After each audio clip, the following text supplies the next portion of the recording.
ज्ञानेश्वर यो देश छोड पारसे गुण्डा रुखमा जुण्डा भन्नेहरू आज राजा आऊ देश बचाऊ केपी चोर यो देश छोड भन्दै सडक तताउँदैछन्। पूर्व राजा ज्ञानेन्द्र जो राजा हुनका निम्ति जन्मिएकै थिएनन्, तर तिनै ज्ञानेन्द्र आफ्नो दाजु वीरेन्द्र र बुवा महेन्द्र भन्दा पनि अगाडि नै राजा भए। उनको शिरमा राखिएको श्रीपेजको महत्त्व थाहा पाउँदा नपाउँदै फेरि खोसियो। उनी पहिलो पटक राजा भएको 2 महिनामै राणा शासन हट्यो अनि दोस्रो पटक राजा भएको 7 वर्षमा राजतन्त्र हट्यो। अहिले राजतन्त्र हटेको पनि 17 वर्ष भयो। 17 वर्षसम्म तपाईँ हामी जस्तै आम नागरिकको जस्तो जीवन बिताइरहेका पूर्व राजा ज्ञानेन्द्र अहिले आफूले छाडेको नासो यानि कि श्रीपेज लगाउने दुस्साहस गर्दैछन् र अब पालो आयो हामीलाई साथ दिनुहोस् भनेर आह्वान पनि जनतामाझ गरेका छन्। पूर्व राजा ज्ञानेन्द्रको त्यो आह्वानलाई स्वीकार्दै हजारौंको संख्यामा जनताहरू फागुन 25 गते सडकमा उत्रिए पनि। पोखराबाट काठमाडौँ आएका पूर्व राजाको स्वागतमा देशैभरबाट जनताहरू त्रिभुवन अन्तर्राष्ट्रिय विमानस्थल आइपुगेका थिए। फर्केर हेर्ने हो भने ज्ञानेन्द्र जसले ताली पनि सहे अनि गाली पनि सहे। ज्ञानेन्द्र जसलाई आफ्नै वंश नाश गरेको आरोप लाग्ने गर्छ अनि तिनै ज्ञानेन्द्र जसलाई आफ्नै वंश भनेर स्वीकार नगर्नेहरू पनि थिए। ज्ञानेन्द्र जसलाई जन्मिँदै ज्योतिषले यसले त अनिष्ट निम्त्याउँछ भनेका थिए। बालकैमा राजा भएका बेबी किङ ज्ञानेन्द्र, सोल्टी होटल, सूर्य सुर्ती लगायतमा लगानी गरेका बिजनेसम्यान ज्ञानेन्द्र अनि जनताले राजगद्दी छोड भन्दा सजिलै छाडिदिने सामान्य नागरिक ज्ञानेन्द्र र अब पोखराबाट काठमाडौँ आउँदै यत्रो भिड जम्मा गर्ने पूर्व राजा ज्ञानेन्द्र। इनफ्याक्ट नेपालको इतिहासमै 2 चोटि राजा भएका ज्ञानेन्द्र पहिलो पटक 2007 सालमा राजा हुँदा जम्मा 3.5 वर्षका मात्र थिए। त्यति बेलाको परिस्थिति त हामीले योभन्दा अगाडिको त्रिभुवन शाहको भिडियोमा पनि कुरा गरिसकेका छौँ। पछि फेरि त्रिभुवन नेपाल फर्किएपछि राजा ज्ञानेन्द्रको श्रीपेज खोसियो। त्यस पछाडि ज्ञानेन्द्रले आफ्नो स्कुल लेभल दार्जिलिङको सेन्ट जोसेफबाट पुरा गरे र नेपालकै त्रिभुवन विश्वविद्यालयमा फर्दर अध्ययन गरे। त्यस पछाडि उनको विवाह उनको दाइ वीरेन्द्रको साली कोमल राज्य लक्ष्मीसँग भयो। उनीहरूको एक छोरा र एक छोरी छन्, पारस र प्रेरणा। उनलाई कुर्सीमा भन्दा बढी बिजनेसमा इन्ट्रेस्ट थियो। उनको लगानी टुरिज्म, टोबाको, हाइड्रो पावर लगायतको बिजनेसहरूमा थियो। सोल्टी होटल, हिमालय टी स्टेट अनि सूर्य टोबाकोमा त उनी प्रमुख सेयर होल्डर नै हुन्। तर उनी बिजनेसबाट राजनीतितिर सर्नु पर्यो, देशको नेतृत्व लिनु पर्यो। हुन त 19 ज्येष्ठ 2058 मा भएको दरबार हत्याकाण्डको दोष पनि उनलाई नै लाग्ने गरेको छ। आफ्नै परिवारको वंश नाश गरेर राजा भयो भनेर धेरैले भन्ने गर्छन्। उनी आफैले भने आफू 2 पटक नै, एक पटक 2007 सालतिर बच्चा हुँदा अनि अर्को पटक दरबार हत्याकाण्ड पछाडि रहरले नभइकन बाध्यताले राजा भएको भन्दै आएका छन्। नियतै नै भन्नु पर्ला म एउटा अबोध बालक छँदा मेरो शिरमा पहिराएको श्रीपेज चुपचाप थाप्ने बाध्यता बाहेक मेरो न त चाहना थियो, न त इच्छा, न त कुनै भूमिकाको गुन्जाइस नै थियो। दोस्रो पटक उनी राजा हुँदै गर्दा यता माओवादीको युद्ध चलिरहेको थियो। हुन त माओवादी नेतृत्वको सशस्त्र आन्दोलनको रासस्ता फाल्ने योजना कहिल्यै पनि थिएन, तर परिस्थिति यस्तो बनिदियो कि राजाले प्रचण्डलाई धोका दिए अनि प्रचण्डले राजालाई, जसले गर्दा हिजो जङ्गलमा भएका प्रचण्ड अहिले प्रधानमन्त्री छन् र हिजो सर्वस्व भएका राजा ज्ञानेन्द्र अहिले सामान्य नागरिक सरह छन्। त्यति बेलाको कुरा गर्नुपर्दा राजा ज्ञानेन्द्र भने राजा भएपछि झन अटोक्रेटिक हुँदै गए। उनले तत्कालीन प्रधानमन्त्री शेरबहादुर देउवालाई प्रधानमन्त्री पदबाटै हटाइदिए अनि राज्य शक्ति आफ्नो हातमा लिने प्रयास गरे।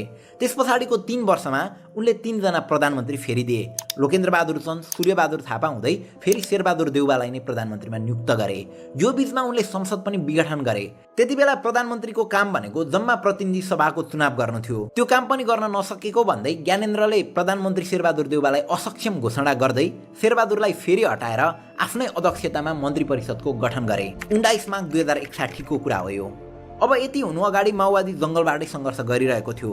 राजतन्त्र फाल्नुपर्छ भन्ने उसको माग कहिल्यै पनि थिएन। त्यतिन्जेलसम्म पनि राजा र प्रचण्ड मिलेर काङ्ग्रेस र एमालेलाई किनारा लगाउने प्लान बन्दै थियो।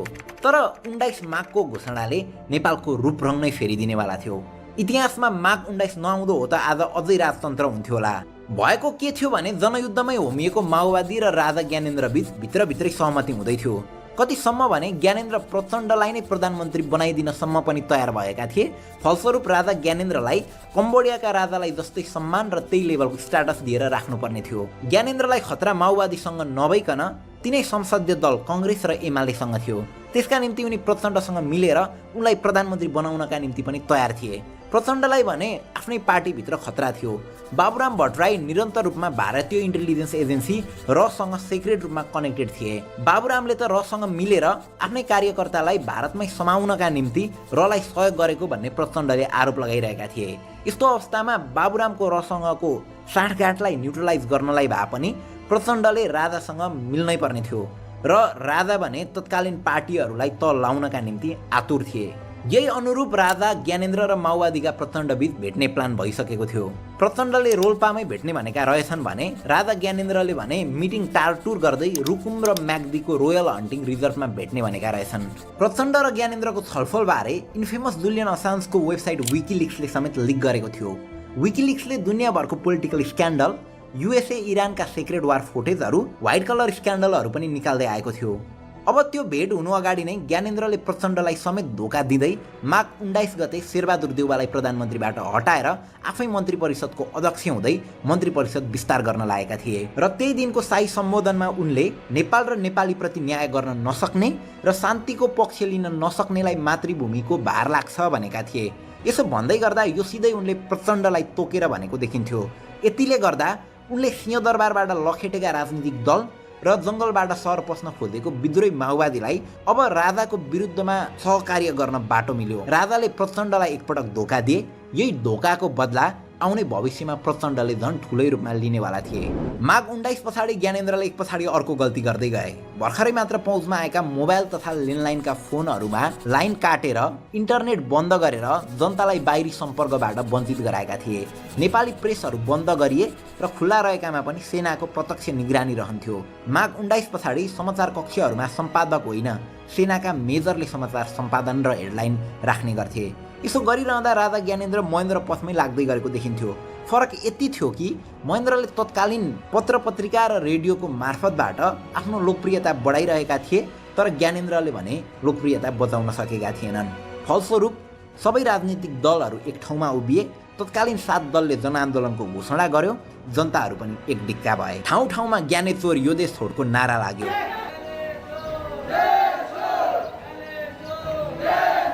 सायद जनताहरू ज्ञानेन्द्र फाल्न चाहन्थे, तर राजतन्त्र फालियो। ज्ञानेन्द्र तत्कालीन 7 दलसँग सम्झौता गर्न तयार थिए। उनीहरूबीच चिठी आदान प्रदानको लामै श्रृङ्खला चलिरह्यो। यही आन्दोलनमा भइरहेको क्षतिले राजाको मन थामिएन र मैले यदि कुर्सी छाडिदिँदा यो रोकिन्छ भने जनताका लागि छाडिदिन तयार छु भन्ने आशयका साथ उनले जनताको नासो जनतामै बुझाइदिए भन्दै राजगद्दी त्यागिदिन्छन्। तर यसरी राजगद्दी छाड्ने क्रममा एउटा सम्झौता भएको भनेर उनी जिकिर गरिरहन्छन्। त्यति बेला तत्कालीन 7 दल र राजा बीच केही लिखित सम्झौताहरू भएका थिए। त्यो अनुरूप राजाले तत्कालका लागि शासन छाडिदिने र विघटन भएको प्रतिनिधि सभा पुनर्स्थापना गरिदिने, त्यो बदलामा चुनाव पछाडि बहुदलीय व्यवस्थामै संवैधानिक राजतन्त्र अटाउने सहमति भएको भन्ने उनको जिकिर छ। गिरिजा स्वयंले समेत बेबी किङकै रूपमा भए पनि राजा अटाउने नत्र सेरेमोनियल रूपमै भए पनि राजा राखिराख्दा केही फरक पर्दैन भनेका रहेछन्। तर अघि भनेको थिए नि, राजाले प्रचण्डलाई प्रधानमन्त्री बनाउँछु भनेर धोका दिएका थिए। वेल, अब प्रचण्डको धोका दिने पालो थियो। 7 दलमै आएर माओवादी मिसियो र 7 दलको ठाउँमा 8 दल बन्यो र त्यस पछाडि त्यो सहमतिको धग्दी उड्यो। संसदको पुनर्स्थापन गर्नुपर्ने, दलहरू मध्येबाट प्रधानमन्त्री नियुक्त गर्नुपर्ने, संवैधानिक राजतन्त्र बहुदलीय व्यवस्थालाई फेरि बिउताउनु पर्ने, त्यस्तै कुराहरू यस्ता मात्रै थिए। त्यो जुन मलाई अप्ठ्यारो नै थिएन।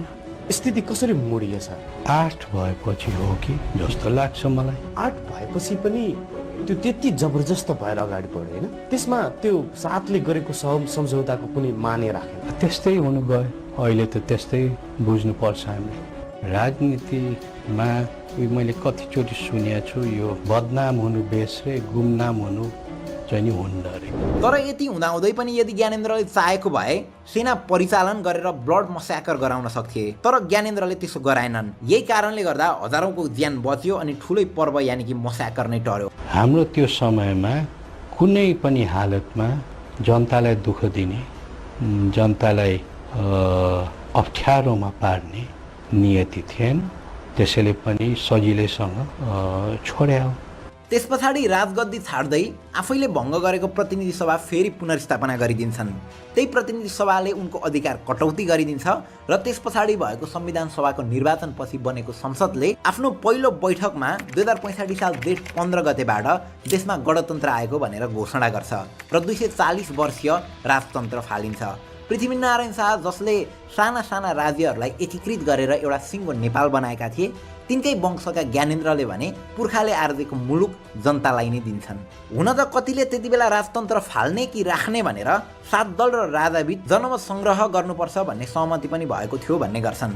तर त्यसको साटो चुनाव गराएर छानिएका 601 प्रतिनिधिहरूले नै राजतन्त्र हटाउने निर्णय गरेपछि त्यही नै जनमत सङ्ग्रह हो भनेर भन्नेहरू पनि छन्। दरबार छोड्नु ठिक अघि राजा ज्ञानेन्द्र र कृष्णप्रसाद सिटौला बीच करिब 55 मिनट एकान्तमा वार्ता भएको थियो। त्यति बेला राजाले राजदण्ड यानि कि लट्ठी र श्रीपेज शाह वंशको विरासतको चिनो भएको र राणाहरूले झैँ आफूले पनि त्यो कुरा राख्न चाहेको भनेका रहेछन्। तर सिटौलाले भने राणाहरूले लगेको त्यो श्रीपेज अहिले अस्तित्वमा छ कि छैन भन्ने थाहा नभएको कारणले गर्दा फेरि त्यो गल्ती नगरौँ, श्रीपेज र राजदण्ड अब जनताको सम्पत्ति भयो, यसको सुरक्षा अब राज्यले नै गर्छ भनेर सङ्ग्रहालय बनाएर राखिदिउँ भनेका रहेछन्। त्यसैले आज हामी नारायण हिटी दरबार सङ्ग्रहालयमा राजदण्ड र श्रीपेज हेर्न सक्छौँ। पूर्व राजा ज्ञानेन्द्रको अर्को अनौठो पक्ष भनेको चाहिँ आफू राजाबाट हट्दै गर्दा उनले अब देश छाड्छन् र आफ्नो सम्पत्ति लिएर कुनै अर्को देशमा गएर बस्छन् भन्ने थियो। रिसेन्टली पनि बङ्गलादेशमा भएको प्रोटेस्टमा त्यहाँका शासक भागेको हामीले देखेका थियौँ। यस्तो आन्दोलन हुँदा धेरै शासकहरू आफ्नो सम्पत्ति र ज्यान जोगाएर देश छाडेर भाग्छन्। तर ज्ञानेन्द्रले त्यसो गरेनन्। मैले देश छोडेर जाने सोच बनाएको पनि छैन। म मातृभूमि नेपालमा नै बसी मुलुकको बृहत्तर हित र शान्तिका लागि योगदान पुर्याउन चाहन्छु। यसरी नेपाल नछाड्नाले उनको राष्ट्रप्रतिको सम्मान अथवा राजा भएरै फर्कन्छु भन्ने आश अझै रहेको देखिन्थ्यो। सो के अब राजा फर्केलान् त? ठट्यौली भाषामा भन्ने हो भने पोखराबाट काठमाडौँ फर्किसकेका छन्। अब प्रश्न हो काठमाडौँबाट नारायण हिटी छिर्लान् कि पोखरै फर्केलान्?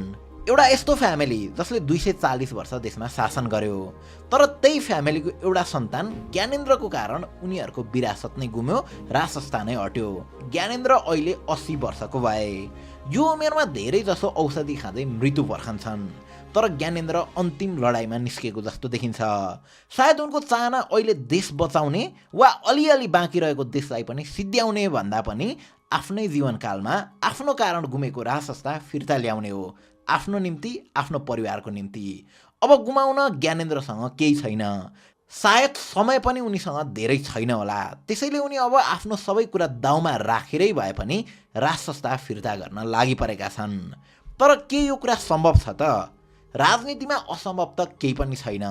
अब राजा आउने कि नआउने भन्ने कुरा गर्दा चाहिँ यो एकदमै संवेदनशील कुरा हो। जनतालाई राजतन्त्र चाहिएको हो भने अहिलेको परिस्थितिमा यसको आधार कि जनमत सङ्ग्रह हुनसक्छ कि त सैनिक कु भई राजा ल्याउन सकिन्छ।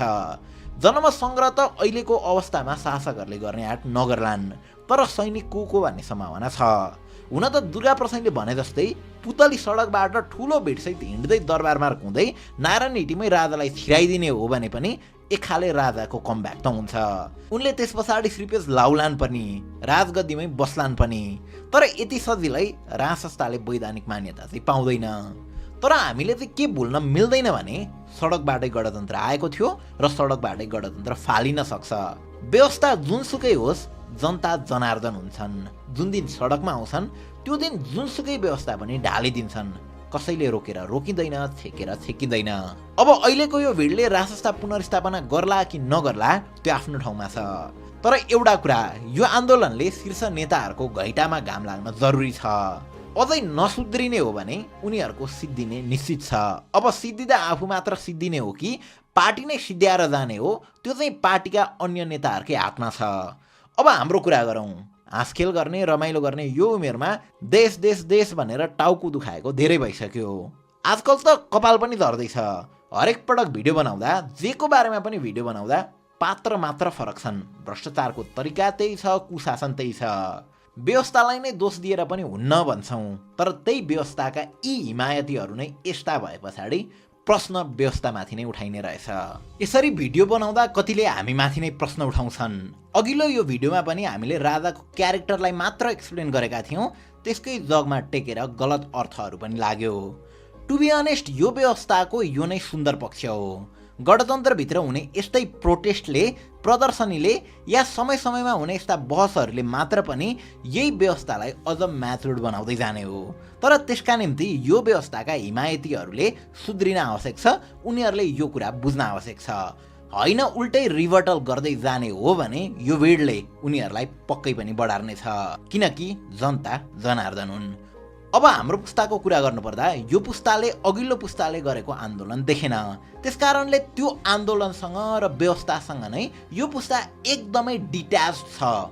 उनीहरूलाई मतलब नै छैन। अझ मतलब त उनीहरूलाई कुनै व्यवस्थासँग पनि छैन, व्यक्तिसँग पनि छैन।